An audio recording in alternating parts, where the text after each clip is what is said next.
and what are its type, strategic and tactical design. And then we will see the how to implement the domain driven design.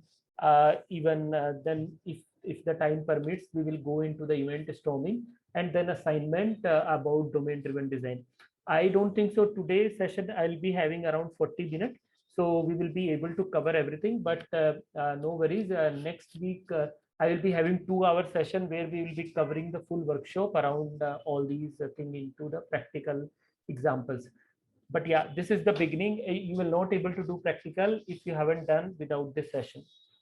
So let me go and jump directly onto the domain driven design, what exactly it is. So yeah, how this term started, there is a book written by a very smart guy called Eric Evans. He was written this book in 2003-4 time, where if you want to see the book, I just search on the Google and you can see, you can write Eric Evans book. Even the free PDF is available if you want to read that. So this is the book, Domain Driven Design and Tackling Complexity in the Heart of Software. So what this guy did is, like, he coined a lot of new terminology, especially in the domain driven design thing. And he focused, like, how to design your software, how to design your software effectively so that it can serve the business, problems, and it can solve the business problem. What happens generally, whenever we are building the software, we focus only the technology part. Even we have this shiny object syndrome. We always think, like, this technology is fantastic and let me implement that. But it's not that, because software is all about your business problem, and software and technology help businesses to flourish. So this domain driven design is not only, the core is not the software, I mean, the core is not the technology, but core is your domain. And when I say domain, domain means your business problem where you are working. So if you are working in e-commerce, your domain is e-commerce domain understanding. If you are working in the construction, then the construction related all the terminology. If you are working in school or education system, then that kind of domain. So basically each domain have different quality and different requirement, and accordingly the software need to be built. And this particular principle about domain driven design help to build the better software in the new generation software using microservices, when you design your software using domain driven design. So that is the first book. If you want to read a very small book, you can read and it will give you the more detail. And then there is another book called this guy. I can show you if something comes. Yeah, it's, yeah. So Vaughan Vernon, he is talking about implementing domain-driven design. So what this guy does, like, whatever principle Eric Evans presented in his book, this guy implemented all the principle in this book, and he given a lot of very good example. So these two books you should read if you want to flourish as a domain driven design expert, and especially you want to become the next role. Let's say you want to become software engineer in the senior or chief software engineer or principal engineer, or maybe architect or even senior role. Then it is very must in today's environment where all the software are being designed and developed using this domain driven design principles. So that's why it's very very important. So what this guy, so now we will go to the core, what exactly is domain driven design. So what he says, don't look your software from the low level, but look your software at high level, I mean the top level. So for example, you want to build a house. Don't think you will make a great wall or great floor or great ceiling will make the great house. No, until you don't know what kind of house you want to build, until you don't know the what is the you want to achieve while building this house, what is the type of house you want to build, whether it will be flat, whether it will be villa, or it will be like farmhouse. All these requirements you need to be very clear, then only you will able to build a very good house. Similarly, for example, you are building a car, and if you are best engineer and you know like how to build an engine, but if you don't have the vision around, like, what kind of car you want to build, whether it's a cheap car which you want to serve in the lot of consumer, or it's a luxury car, or it's a, like, more mileage, or what exactly your requirement while building this particular car. If you are more clear about those requirements, then you will able to build the best car, not by becoming the only expert into your technical aspect. So that is the whole principle while doing the domain driven design, and that is the core of this. So you should be focus more on your domain, and then talk to your domain expert as a technologist and get their help requirement, and then build the best software. So while designing all these things, how it happens, how you will translate your domain requirement into the software requirement, that is the, like, brainstorm process. And how those brainstorming happens, there are different process around that. So that's what the domain driven design talks. So before moving further, please let me know if it is clear and if there is any question.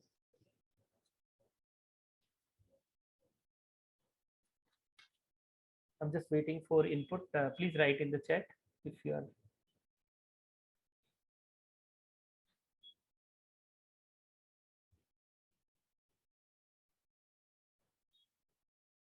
Okay. Thank you. Thank you, Rohit. Thank you, Ira. Okay. So now let's talk about, once you know, like, you want to design the software the better way. Now what happens, being a developer, I always think, like, how to deploy my code. So I am mostly aware about what is my jar file, what is my class file, what is my object, all of this, my the center point. So I'll show in the Miro board what happens. Okay, I'll come to this picture little later. So what happened when I build a service, my whole focus, like, you will be deploying the jar file or var file, then you will be writing a class, then you might be applying some object oriented principle, and then top of this you will be using some design patterns. You will be having kind of n layer of architecture, or, like, your UI is different, your database is different, those type of layers you have, and then you will be totally focused on your one project and one service. That is the normal behavior of any software developer or anybody who is working on particular software. But what this domain driven design talk, that our whoever is building the software, who is building the best software, they should look beyond this.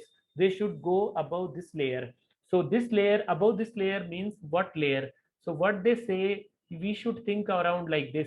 You can have multiple services. So whatever you talked about, this is one service. There could be multiple services, and each service is a one subdomain inside a big domain. So for example, if I talk about e-commerce, e-commerce is one domain, like, you want to build a website like Amazon, and then subdomain, your order management is one subdomain, your inventory can be one subdomain, your payment can be one subdomain. Until you don't have the clear picture overall subdomain, you will not able to build the best software, because whatever order you are placing, they will go for the payment, they will go for the shipment, right? So if you are not talking to these guys very clearly, what is the requirement, how my product will best be served by these another services, it is very difficult to bring the best quality software. So that's what the domain driven design principle talks. And what they are saying, whatever I have talked here, this particular model, they are calling as a strategic design pattern. I mean, the static design tools in the domain driven design architecture. And when you go in this model, this is your tactical solution. So this is your tactical tools around domain driven design. So when somebody asks you that what is the strategic design and what is the tactical design, so when you are focused on your classes, jar, your design pattern, and particular one service, that is your tactical design. And when you focus the overall overview of the domain and subdomain, that is your strategic domain and a strategic design. So what domain-driven principle also suggests, that you should be more focused here to build a better software. Once you become expert into this, then achieving this is really okay, and you will be able to achieve the best quality. and how this domain driven design, why should I learn, how it will help me. It will help because why you are building a software to serve your customer, to serve your consumers the best way, and you will able to serve your consumer best way when you have the good domain understanding, because then only you can translate your domain knowledge into your services. You will write the logic the best way once you have the good discussion around that. So it doesn't mean that every software developer has to be expert into domain or subdomain, but what they are saying, you need to talk to the domain expert and translate the requirement in such a way that you can write your services best way.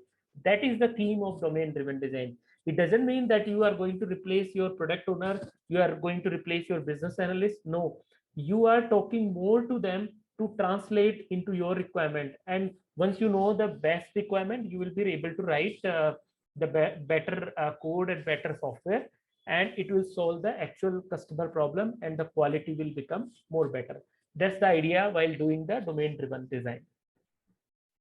I hope it's clear so far.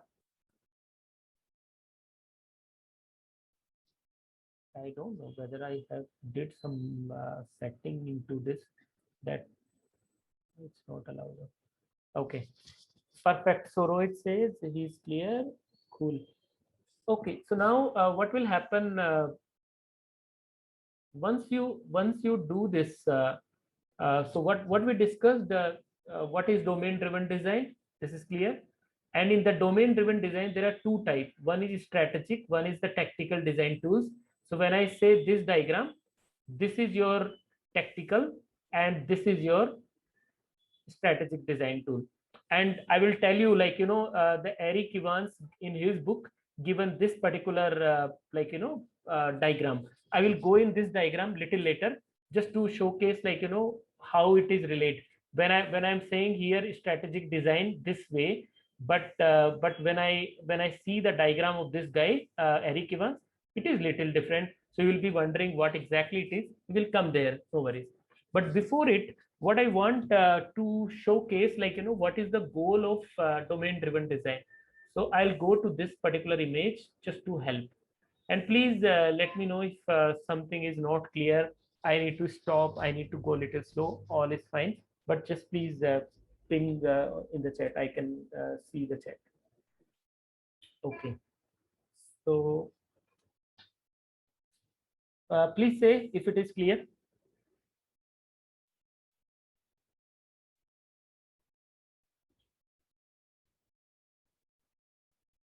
Okay. Fine. So now, what I want to say, what is the exactly goal of a goal of your domain-driven design? So what happens when you plan your city? So let's say in this particular image, there are two images. What happened here? The people started constructing their house. They built the best house.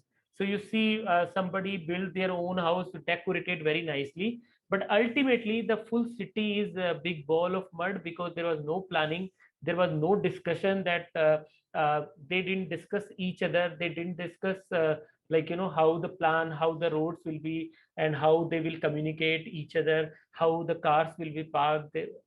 All of these things not being discussed. And then what happened, though they were building the nice house, but it is no use, this is now big ball of mud. And that happens in any software when you start building the nicer the different component, and over the time it become a big mess. And the reason is because you are not talking, there is no syncing, and there is no design around that.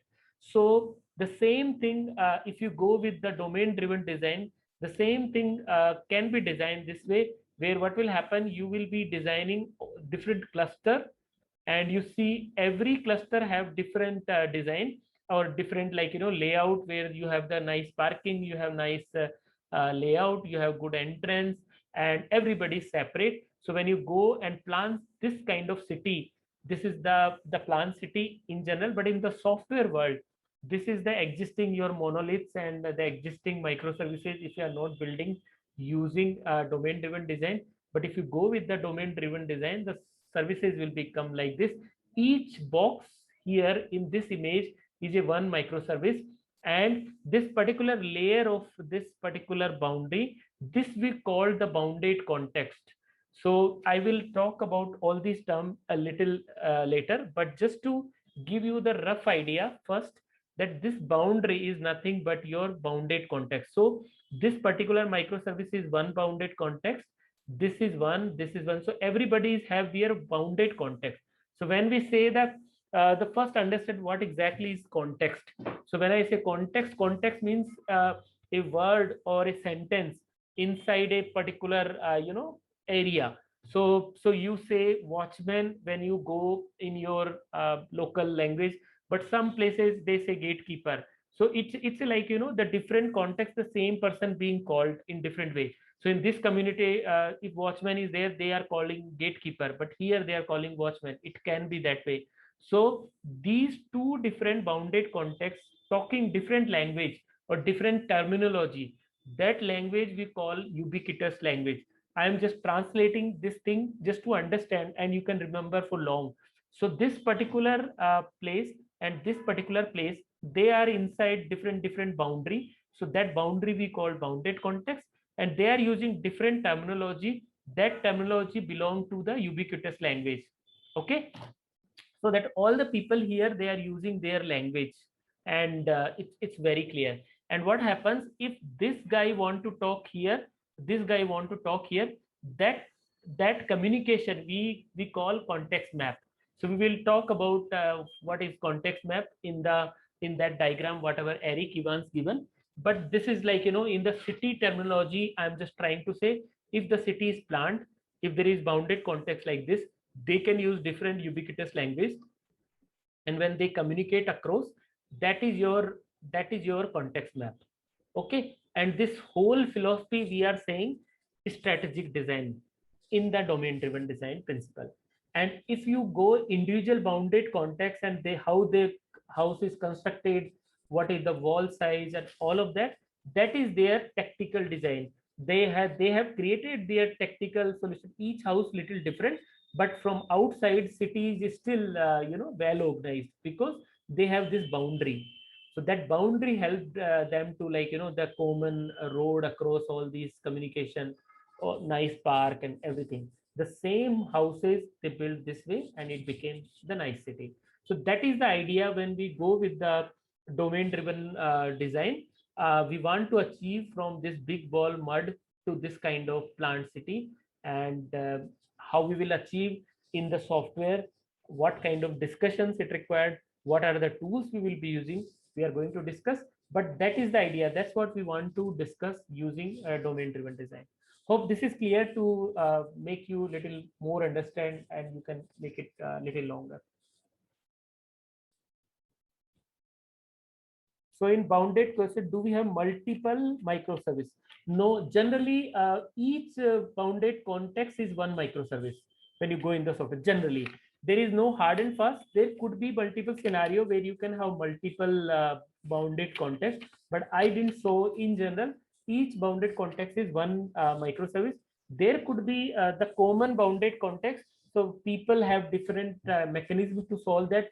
So let's say there is this part and this part is common, so you can have different mechanisms, like these people we will call different name, or they will be shared in different section here, and then both can access. So that kind of techniques people can use. But in general, each bounded context is one microservice. Hope it's clear. Okay, fine. So now let's come back again to this slide. So I hope this strategic and tactical design at very high level is clear to you. When we are calling bounded context, when we are calling ubiquitous, and when we are calling this what do you say, context, they are a strategic tool. And when we are calling about the other terminology, which I will come, the more detailed fine grained solution, those are technical. So I will tell you what are those things, like repository, like services, entity. You might be heard all these things while developing the software. Those we call the technical. So I'll go to this diagram, whatever the Eric Evans given in the book, and then we will go a little detail. So here you see in static design pattern, this model he given, don't worry about this model. This is like, looks big, but it's very easy to understand. We will be only focusing these three: bounded context, context map, and ubiquitous language, because this section, whatever you see here, all is part of this context map, and that we don't need to go much detail right now, but I will cover that later. So right now, you think when you talk about static design, these three are important, and this continuous integration we already know, and I want to cover one separate section, separate webinar on that, how to do that continuous integration and what are the different tools. Okay, from implementation point of view, how do this bounded context is implemented? Yes, I will tell you. That is like, one microservice, and we will go in the technical solution how we do that. I will come to there. We will implement, and even I'm planning one workshop only about this implementation of the domain driven design. But yeah, right now, I don't know, we started 8:30. We will be able to go only till 9:10 or something for today, and then in the next workshop we will cover the remaining things. But yeah, so what happened, these things you don't need to worry. Continuous integration we will be talking in separate, so don't worry on this. Now we will talk only about this bounded context, context map, and ubiquitous language. High level I already told you, but I will go more with some example just to make you understand. So for example, I want to build a house, right? So second, just thinking, there are many other example also. I have written somewhere the best example. Okay, house analogy we can take. Yeah, I do that here. Okay.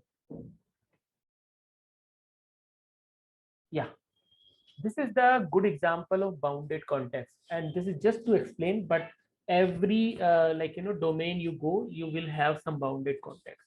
So for example, when you go or talk about the e-commerce, right? In the e-commerce, the meaning of customer is little different to each department. So when you go in the sales department, they understand customer means what the customer likes, what is the interest of the customer, what is the need of the customer. When you talk to the support person, he understands the customer means he has one ticket and there is a history of that ticket. That is the meaning of the customer to the support department. When you go in the accounts, they understand the customer as a payment, whatever payment the customer made, so they understand around that. And when you go into the order department, they understand, okay, this is the customer address and whether the on that particular day customer is available or not. So you see here the same customer can be viewed different way in particular context, right? So what I'm saying, I given you the another example of watchman, right? The same watchman is being called the gatekeeper in another context. So what exactly it means? Bounded context means in one boundary or one microservice. So each if you see, each department is a one microservice.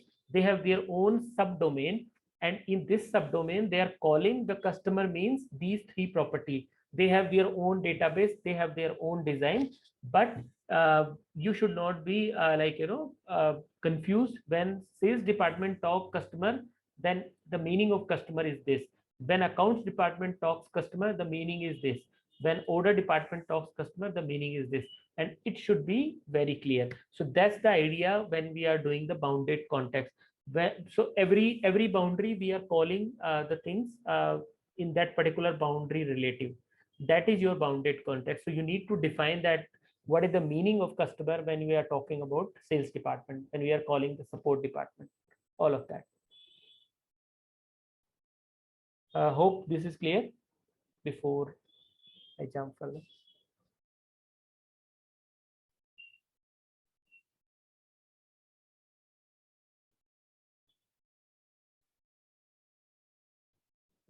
Can't hear. Okay. Okay, so now the next part is, so you understand, don't worry, even if you are something not able to digest, this is just beginning, and we will be covering all of that, and we will be going more with examples and all kind of details. But yeah, this is very high level.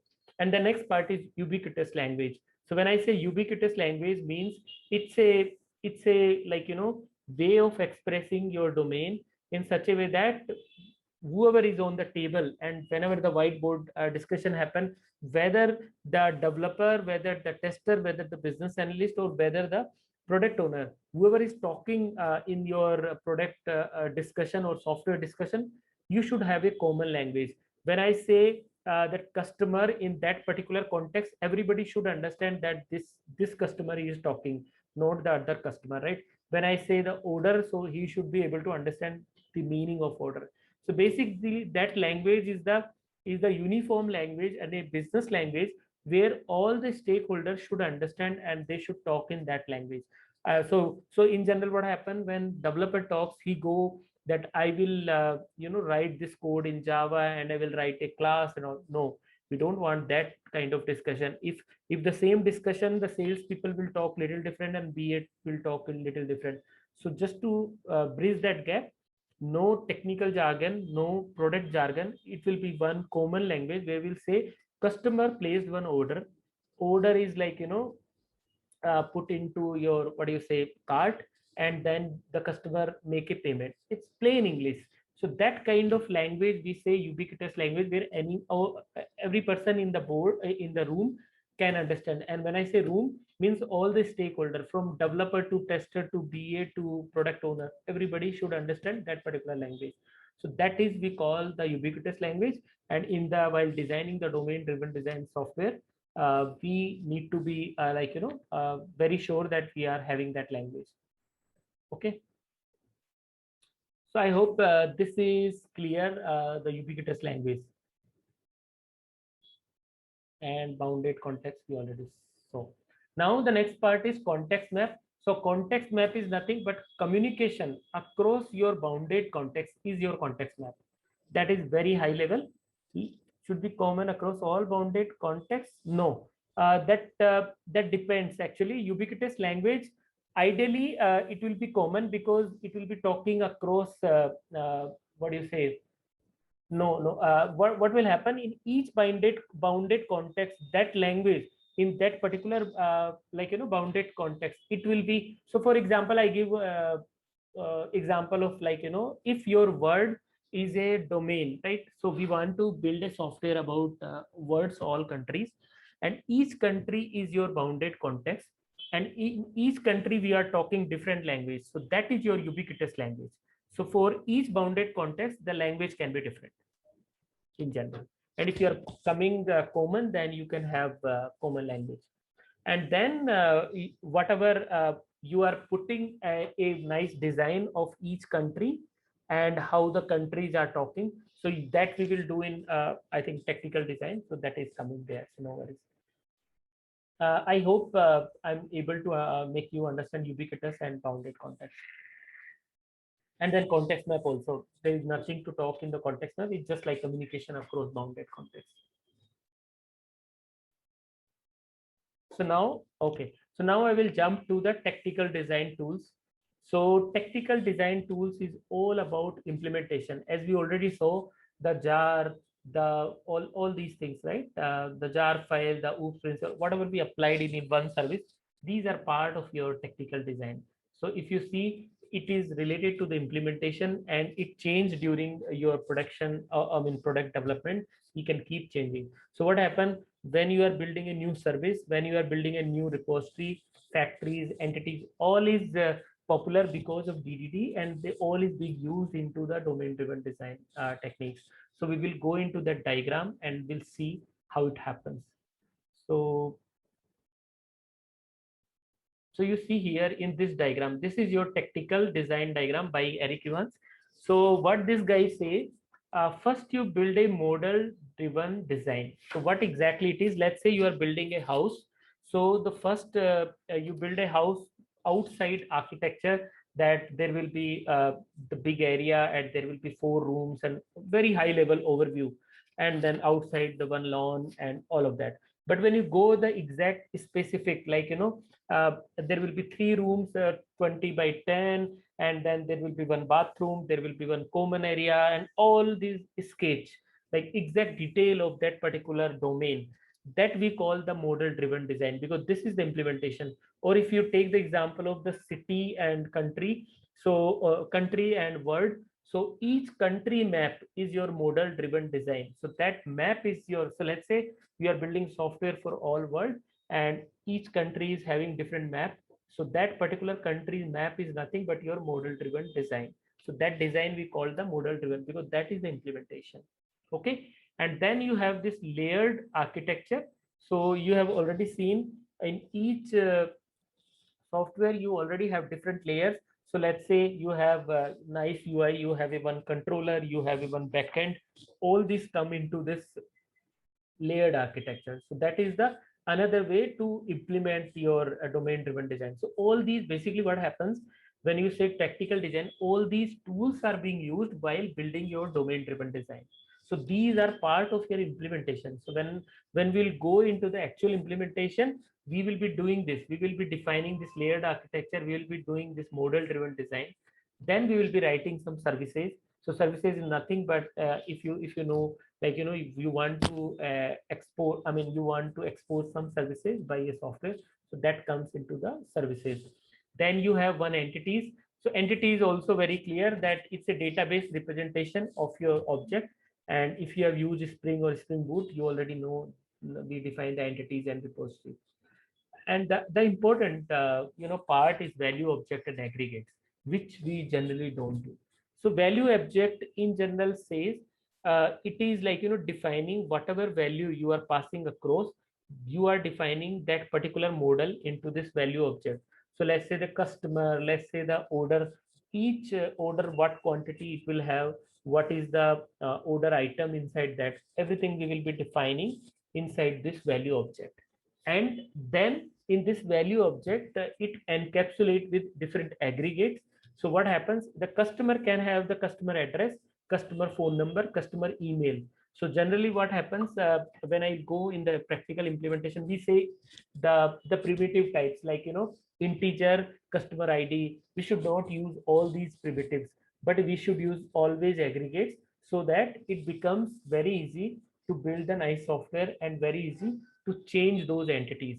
So those implementation, when we go into that workshop, we will be doing that, how you should design your aggregate, how you should design your value object. And then factories are like, you know, the place where all the aggregates being constructed. So the value object encapsulate the factory, and that this factory will have different aggregates to be constructed, and they will be sent back to your services and entity. And then repository will access your aggregates to have these entities, right? So basically it's a combination of things. And when you are building your, all these things are popular in the today's microservice architecture, but this is the concept given by the domain driven design, and this is the technical solution around that. So far I think we will be out of time in 2 minutes, and today I want to cover everything in this particular thing. So we covered what is domain driven design, what is strategic approach, what is the tactical approach, and high level what comes inside the strategic and tactical design. That's what I wanted to cover. And there is one new guy joined, and oh, people are, I don't know. Sorry guys, we are like, you know, uh, we are almost on closing time. We are already left with 2 minutes only. Can you see Rashmi and Suman?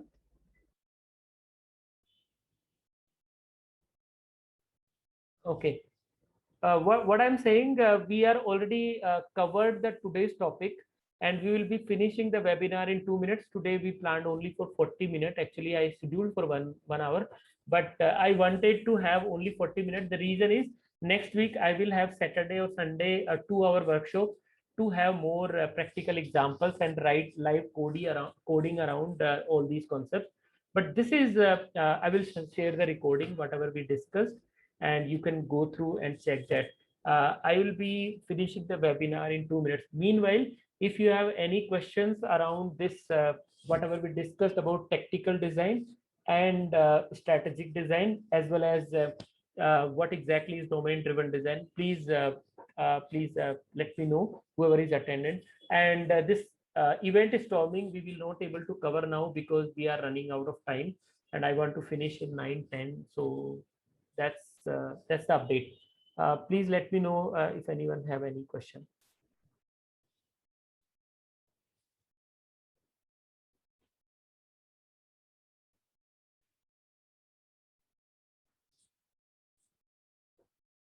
No question? Kira, I think you were regular, I mean, from beginning. I don't know whether you have digested everything. I wanted to cover this event storming, but looks like we will be out of time. So let's conclude this today only for strategic and this design. And then in the next session, we will be covering the workshop around whatever we discussed. Please explain aggregate once. Okay, so basically aggregate, if I think less than a minute, sorry, but aggregate is just like, if you say order have order item and it has order information, whenever you are changing your order information, it should be updated into your order also. That kind of combination we should have while designing your aggregates. If you don't have that, then what happens, your software is in inconsistent state, and the domain driven design enforces that your software should be in controlled by the root entities. So that's the idea, but how exactly do, and we will go with the live coding and some workshop around that, but not today. Yeah.